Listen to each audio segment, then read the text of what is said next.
अस्सलाम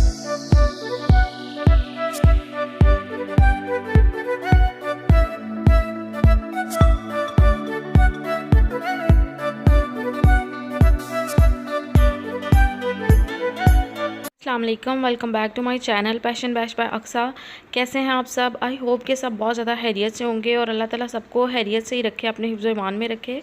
2020 जो है ना, वो जब से शुरू हुआ है तो बस अल्लाह खैर ही करे। ये पूरी दुनिया पे ही, पाकिस्तान क्या पूरी दुनिया को इसने हिला के रख दिया है।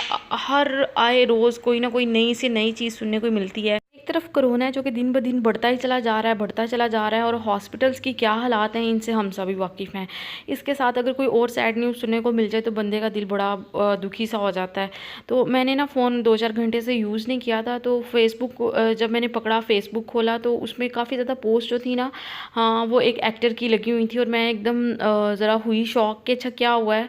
तो उस पर लिखा हुआ था कि ही इज़ नो मोर, और फिर मैंने उसके बारे में काफ़ी आर्टिकल्स पढ़े। मुझे बस उसके बारे में यही पता था कि अच्छा पीके मूवी में ही आया है और उसमें इसका नाम था सरफराज, और जो एक डायलॉग बड़ा फेमस हुआ था कि सरफराज धोखा नहीं देगा, वही वाला सरफराज।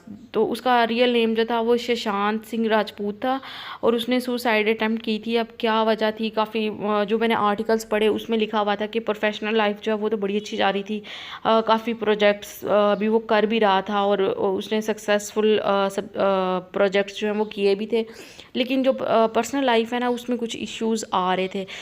लेकिन मुझे ये समझ नहीं आती है कि कैसे कोई खुदकुशी कर लेता है। अपने हाथ से अपनी जान लेना कोई आसान काम नहीं होता।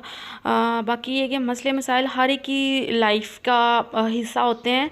अगर कोई मसले आते भी हैं तो फैमिली से डिस्कस करना चाहिए, अपने फ्रेंड से, या वो सर्कल जहाँ पे आप बात करने में इजी फील करते हैं तो डिस्कस ज़रूर करना चाहिए। और अगर वो भी नहीं तो आजकल तो साइकेट्रिस्ट हैं, आप डॉक्टर की हेल्प ले सकते हैं, कोई काउंसलिंग करवा सकते हैं। हर एक मसले का हल होता ही है। तो दिल छोटा बिल्कुल भी नहीं करना चाहिए और ये वाला स्टेप किसी किसी किसी सूरत में भी नहीं लेना चाहिए। अच्छा खैर, मैं ना आज आलू बैंगन बना रही हूँ।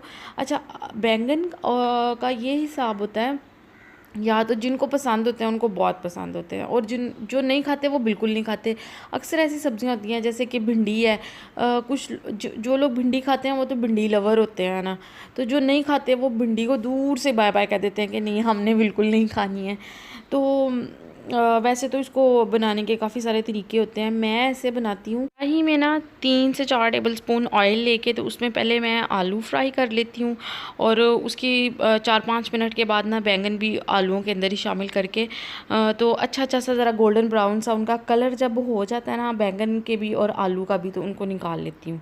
ठीक है, उसके बाद अब मैं क्या कर रही हूँ कि लहसुन, अदरक, प्याज और हरी मिर्च, इन सब का मैंने बना लेना है पेस्ट। ठीक है जी, पेस्ट बना के ना तो उसके बाद टमाटर जो है ना वो उनका भी पेस्ट नहीं बनाना, उनका पेस्ट बनाना है, लेकिन बाद में जब वो वाला स्टेप आएगा तो वो मैं आपको बताऊंगी। सबसे पहले ये जो चारों चीज़ें ना इनको अच्छे तरीके से ना वो ब्लेंड कर लेना है। ये वाला स्टेप बड़ा इंपॉर्टेंट है। अब वैसे तो नॉर्मल मसाले वाला सिस्टम भी कर सकते हैं, लेकिन इस तरह करने से वो जो उसकी ग्रेवी सी बनती है ना, वो मसाला जैसे नॉर्मली प्याज़ों को फ्राई करके और अदरक लहसुन को डाल के, तो वो चीज़ नहीं आती है।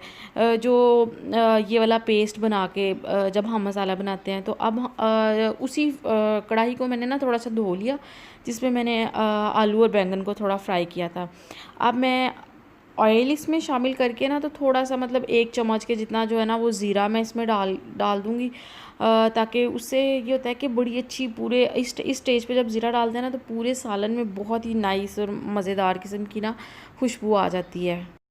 तो इसको ज़्यादा बस कुछ भी नहीं करना, ऑयल ऑलरेडी गर्म था तो बस ये फ़ौरन से कड़कड़ाना शुरू हो गया, और इसी स्टेज पे जो लहसुन, अदरक, प्याज और हरी मिर्च वाला जो मसाला मैंने पीस के रखा हुआ था वो मैं इस स्टेज पे डाल दूँगी और अच्छी तरह से ना इसको फिर भून लूँगी।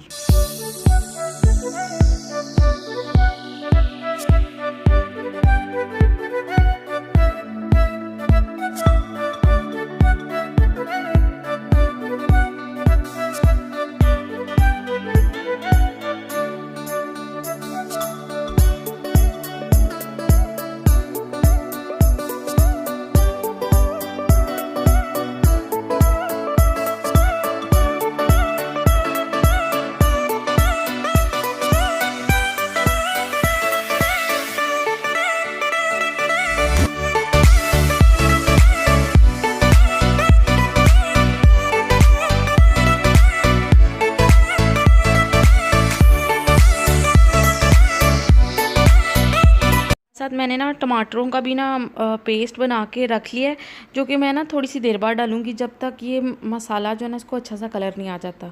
अब मैं क्या कर रही हूँ कि एक बाउल छोटा सा कोई ले लें, उसमें ना थोड़ा सा पानी, लाल मिर्च, हल्दी और सूखा धनिया का पाउडर जो होता है, धनिया पाउडर, ज़ीरा पाउडर, पाउडर है तो डाल लें, ज़ीरा डाल लें, नहीं तो सौंफ और नमक, ये सारी चीज़ें, गरम मसाला, यस, ये सारी चीज़ों को पानी में शामिल करके तो ये मैं रख दूँगी। ये इस वजह से ये वाला स्टेप होता है कि अगर हम डायरेक्टली ये डालेंगे ना तो मसाले एकदम जलना शुरू हो जाते हैं, तो इससे वो जो जले जले वाला टेस्ट होता है ना वो नहीं आएगा, बड़ा अच्छा टेस्ट आएगा। इसमें मैंने क्या डाला, पानी में शामिल किया नमक, मिर्च, हल्दी, ये तो बेसिक मसाले हो गए।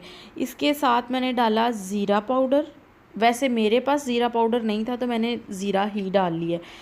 ज़ीरा पाउडर अगर आपके पास है तो वो डाल लें, साबुत ज़ीरा तो वो डाल लें, सूखा धनिया का वो पाउडर सा मैंने डाला है, सौंफ डालिए। सौंफ जो है ना उसमें मेन इंग्रेडिएंट, तो मेन जो इंग्रेडिएंट है वो सौंफ ही है। जो अचारी बैंगन का टेस्ट है वो सौंफ से ही आएगा और खुशबू भी उसी से ही आएगी।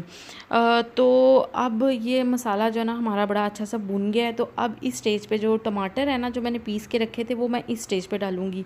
रीज़न यही था कि प्याज लहसुन वगैरह के साथ नहीं मैंने इसे पीसा, क्योंकि मुझे पहले नमक मिर्च जो मसाले वगैरह थे उनको भूनना था अच्छे तरीके से, उसके बाद मैंने इसमें टमाटर डालने थे। और इसके साथ ही जो है ना इसको थोड़ा सा भून लेने के बाद ही ना मैं इसमें पानी शामिल कर दूँगी, इतना कि जो भी आलूओं में और बैंगन में गलने में कसर होगी वो गल जाएगा, और हल्की हल्की साथ जो ग्रेवी है वो भी बची रहेगी। क्योंकि अगर एक दफ़ा हमने आलू और बैंगन को शामिल कर दिया ना, उसके बाद पानी डालेंगे ना तो वो कच्चा कच्चा ही रहेगा, उसका वो फिर खाने में अच्छा टेस्ट नहीं देता।